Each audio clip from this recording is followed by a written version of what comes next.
2 Samuel 6, David again brought together out of Israel chosen men 30,000 in all. He and his men set out from Baalah to Judah to bring up from there the ark of God, which is called by the name of the Lord Almighty, who is enthroned between the cherubim that are on the ark. They set the ark of God on a new cart and brought it from the house of Abinadab, which was on the hill. Uzzah and Ahio, sons of Abinadab, were guiding the new cart, with the ark of God on it, and Ahio was walking in front of it. David and the whole house of Israel were celebrating with all their might before the Lord with songs, with harps, lyres, tambourines, sistrums, and cymbals. When they came to the threshing floor of Nacon, Uzzah reached out and took hold of the ark of God because the oxen stumbled. The Lord's anger burned against Uzzah because of his irreverent act. Therefore God struck him down, and he died there beside the ark of God.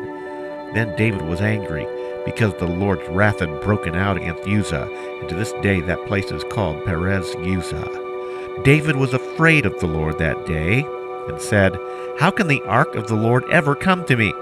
He was not willing to take the ark of the Lord to be with him in the city of David. Instead, he took it aside to the house of Obed-Edom the Gittite. The ark of God remained in the house of Obed-Edom the Gittite for 3 months, and the Lord blessed him and his entire household.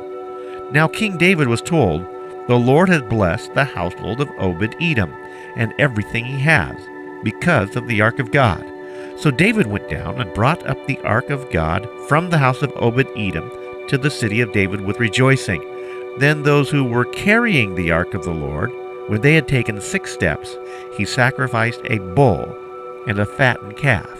David, wearing a linen ephod, danced before the Lord with all his might, while he and the entire house of Israel brought up the ark of the Lord with shouts and the sound of trumpets. As the ark of the Lord was entering the city of David, Michal, daughter of Saul, watched from a window. And when she saw King David leaping and dancing before the Lord, she despised him in her heart.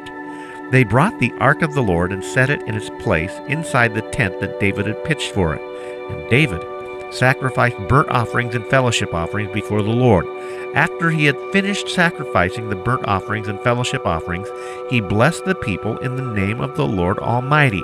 Then he gave a loaf of bread, a cake of dates, and a cake of raisins to each person in the whole crowd of Israelites, both men and women, and all the people went to their own homes.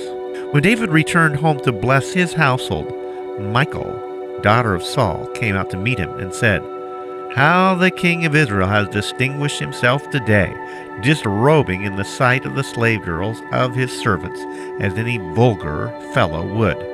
David said to Michal, "It was before the Lord who chose me rather than your father or anyone from his house. When he appointed me ruler over the Lord's people Israel, I will celebrate before the Lord. I will become even more undignified than this, and I will be humiliated in my own eyes. But by these slave girls you spoke of, I will be held in honor."